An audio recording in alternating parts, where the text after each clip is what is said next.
I'm always interested in things that we don't call art, and I'd say, well, why not? I mean, what could I do to this to make it art? How could I change people's minds? I'm making art. I'm making art. Yeah, I love it that all of a sudden, because I said it's art, somebody believes me. What interests me in life is the absurdity in life.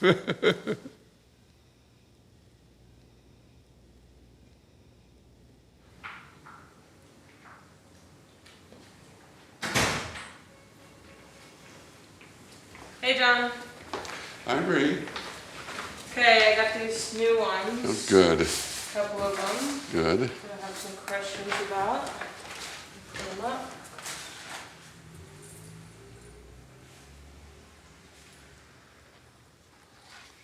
Art making is about making a choice. For me, it was like you choose one thing over another, this color over that color, or this object over that object, or, on and on and on. You have to make a choice. Okay, so the questions that I had about these ones Yeah. are, I know that you want these framed individually, but do you also want these framed individually, or are they just going to be one print that's framed in one They'll frame? be a single frame. Okay. Well, maybe not now, but later. I have other questions that we can talk about. Okay, Yeah.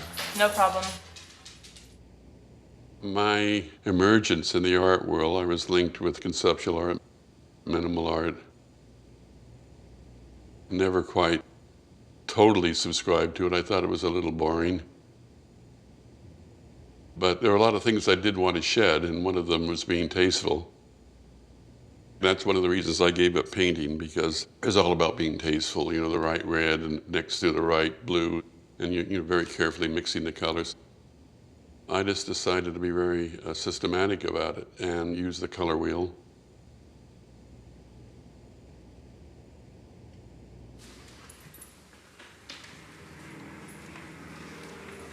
Yeah, like the guy, the green guy, he might be too green. I don't know. Oh, yeah? I'm still thinking about it. Yeah, a little toxic green. Yeah, I don't know. Anything else? My father was Catholic. My mother was Lutheran. I went to a Methodist church. That was the local church. I certainly got a love of literature, reading the Bible, the King James Version. And I got a real sense of moral obligation. And I think that's why I was a late starter in art, because art didn't seem to do anybody any good that I could see. It didn't heal bones. It didn't help people find shelter or whatever. And I wanted to be a social worker, I think. Got to say, I owe it to my sister. I got my degree in art, and she said, well, how are you going to support yourself? So I got a teaching credential. Teaching is about communication. Lecturing doesn't do it. You have to see the light in the student's eyes that they get it. And if you don't see the light, then you try another approach and another approach until they get it. And then I realized that art was about communication. I was learning how to communicate by teaching. And then the art infected my classroom teaching, trying to be inventive there. And in effect, I was saying, the art I do is what I'm talking about in the classroom, and vice versa. They're interchangeable. One thing I'm trying to teach students how to look, I said, if you're looking at two things, don't look at them, look between them. Because there's that stuff too. That's just as important. But we prioritize. If I'm looking at this wall over here, it's normal to look at something pinned to the wall. I'm not looking at the space between those two things, but that's very important.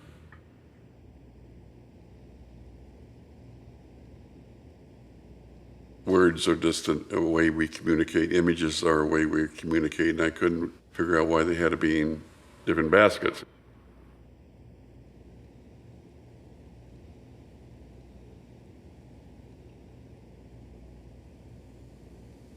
I think In my multiple image pieces, I probably have this idea that there's a word behind them. I'm probably building like a writer or poet builds with words.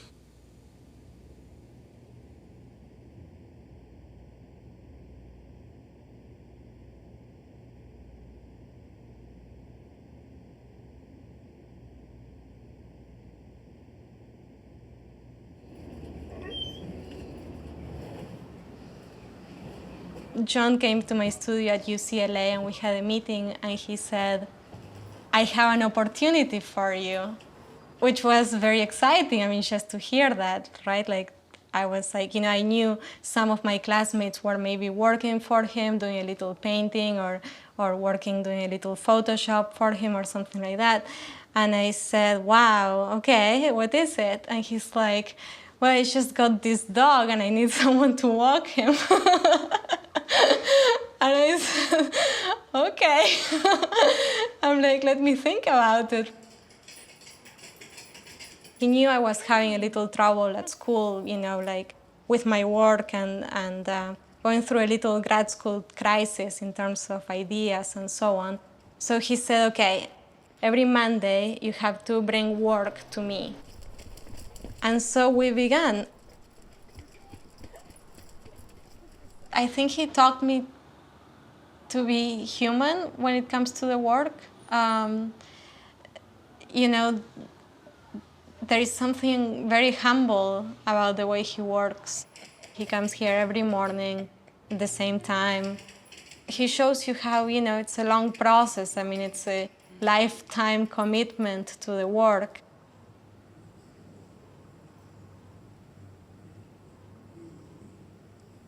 In the early years, I would just make work, and it would be shipped to the gallery, and then one would spend 3 or 4 days moving works around to see how one spoke to the other, how the size of one work would relate to the size of another. All of those problems that would make hanging one work next to another less good than another hanging. And I would always ship more work than I needed because you never know what you're going to need. I did a retrospective show that started at the Museum of Contemporary Art in Los Angeles. And I saw how they had a model and worked with everything. And I said, well, why don't I do that?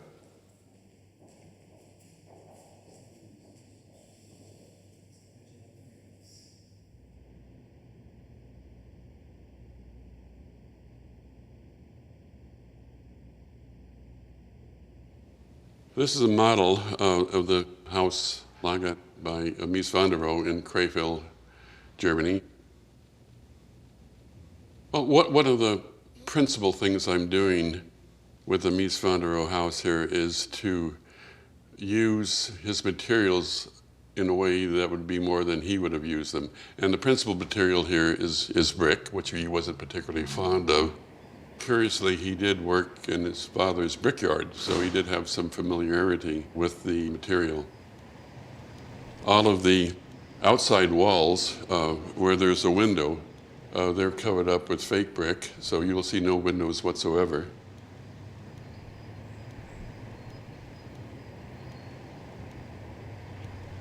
And Mies van der Rohe was very careful in framing the views of the garden.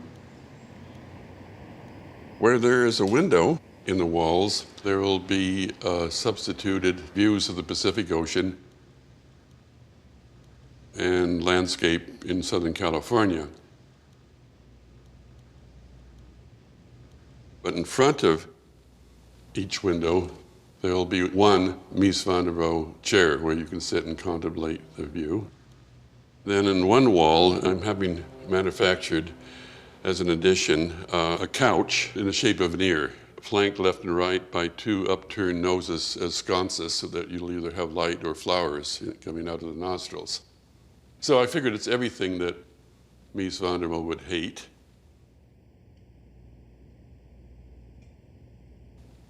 And rather than glorify Mies van der Rohe, he's had enough glorification. I just thought I would, poke a little fun of him, do reverse Mies van der Rohe.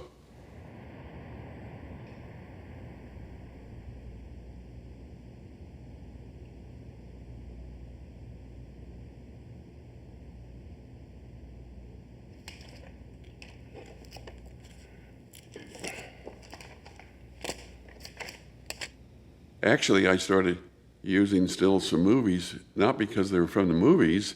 I could get the pictures cheaply.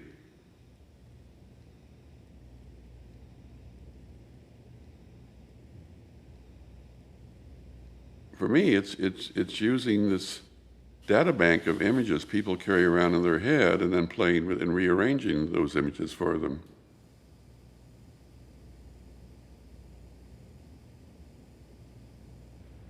A lot of photographs I had bought would be from newspapers, and they would be local celebrities, whatever, the mayor, the fire chief, some dignitary. And a lot of them, they would be pointing to things, shaking hands, smiling at the, it's a photo op, the kind of thing, standing with the president, that sort of thing. And I was attracted by, repulsed by these people, and I realized why I was repulsed by them was that I was there isolated in my studio, and these people were making decisions that would probably affect me, and I was not doing anything about it. And that was one of the arguments I had with art in the first place, that it's not doing anything. I was using these price stickers, and I just put them over the faces, and I said, wow. The phrase I keep using is it leveled the playing field. All of a sudden they had no power on me, and I really saw them for what they were. They were replaceable, even though the person changes.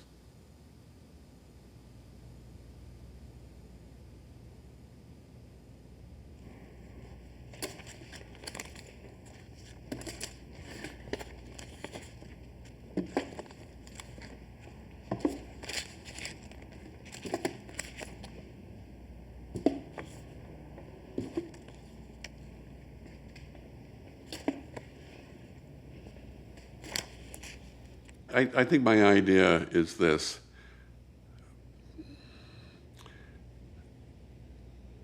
Not so much structure that it's inhibiting. There's no wiggle room, but not so loose that it can be anything. I guess it's like a corral. It's a corral around your idea that you can move, but not too much. And it's that limited movement that promotes creativity.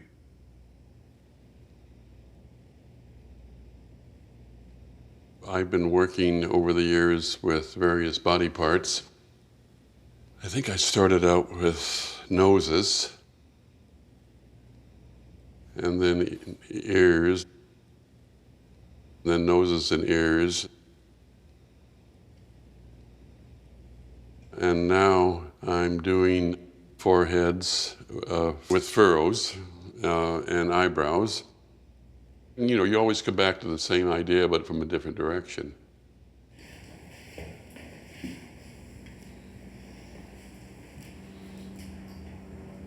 Yeah, we're going to do dog eyebrows next.